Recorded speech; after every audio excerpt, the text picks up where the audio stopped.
এরকম পুরাতন তোয়ালে নেই কার কার বাসায়? আসলে যদি জিজ্ঞাসা করি যে আছে কার কার বাসায়, সেটা একটু অস্বাভাবিক হয়ে যায়, কারণ প্রত্যেকের বাসায় এরকম পুরাতন একটা দুইটা তোয়ালে তো অবশ্যই আছে। আসসালামু আলাইকুম, কেমন আছেন সবাই? আশা করি অনেক অনেক ভালো আছেন। আমিও আলহামদুলিল্লাহ আছি। অনেকেই বলতে পারেন আমরা যারা গামছা ব্যবহার করি তাদের জন্য বলছেন না কেন?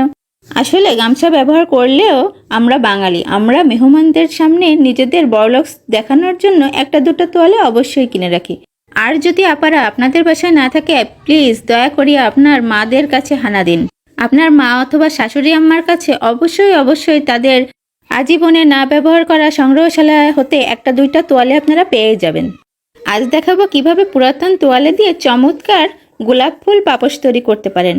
আবার শুধু পাপোশ নয়, এই তোয়ালে দিয়ে আপনি ছোট ছোট গোলাপ ফুল টেবিল ম্যাটও তৈরি করে ফেলতে পারবেন। প্রথমেই আমি তোয়ালেটাকে কেটে নিয়েছি। চওড়া পাশে এক পাশ কেটে নিয়েছি আর লম্বাভাবে 12 ভাগে কেটে নিয়েছি চিকন চিকন করে। এরপরে আমি তিনটা করে একসাথে মোট 4টা বেনি করে নেব। কাটার পরে প্রথমে একটু গুড়ি গুড়ি বের হবে, তবে এতে ভয় পাবেন না। তোয়ালেটা সম্পূর্ণ যখন আমি সেট করব তখন এই গুড়ি গুড়ি বের হওয়া বন্ধ হয়ে যাবে। এবার দেখেন, বেনি করা শেষে আমি গোল করে ঘুরিয়ে তোয়ালেটা ঠিকভাবে সেট করে নিচ্ছি যাতে আমার সেলাই করতে সুবিধা হয়। এটা আমি সম্পূর্ণ হাতে সেলাই করে নিব যাতে খুলে না যায়। সেলাইয়ের আগে আমি মুড়িয়ে দেখে নিচ্ছি যে আমার বেনি করাটা ঠিক হয়েছে কিনা। আসলে যে কোনো কাজে পারফেকশন আনতে আপনাকে অবশ্যই ধৈর্য ধরে প্রথমে চূড়ান্ত পর্যায়ে না যেয়ে প্রাথমিকভাবে জিনিসটা পর্যালোচনা করে নেওয়া উচিত। এবার আমি সুতা দিয়ে সম্পূর্ণ তোয়ালেটিকে সেলাই করে সেট করে নেব গোলাকারে। আপনারা চাইলে এটা 4 কোণা 3 কোণা যে কোনো শেপেই সেলাই করে নিতে পারেন। স্থান এবং আপনার পছন্দ অনুসারে আপনি তোয়ালেটাকে সেলাই করে নেবেন এবং খেয়াল রাখবেন সেলাইটা যেন একটু মজবুত হয়।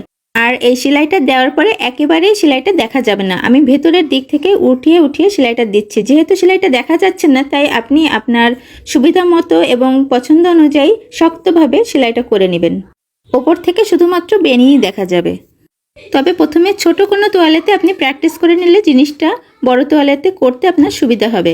এখানে আমি একটা ভুল করেছি, প্রথমে বড় একটা তোয়ালেতে এটা করতে যেয়ে একদম হিমশিম খেয়ে গেছি। তোয়ালের সেলাই করার শেষে আমি এর পাশে লেস লাগিয়ে নিচ্ছি। যেহেতু এটা গোলাপি কালার, তাই আমি সাদা রঙের একটা লেস লাগিয়ে নিয়েছি। আপনারা চাইলে কাপড়ও লাগাতে পারেন। আমি গোলাপের শেপ আনার কারণে চিকন লেস লাগিয়ে নিয়েছি। এদিকে খেয়াল রাখবেন লেসটা যেন সম্পূর্ণ সেট করবেন না, আপনি একটু উঠিয়ে রাখবেন যাতে গোলাপ আকৃতির দেখা যায়। আপনাদের কাছে কেমন লাগলো আমার তোয়ালের গোলাপ অবশ্যই জানাবেন। ধন্যবাদ সবাইকে। আল্লাহ হাফেজ।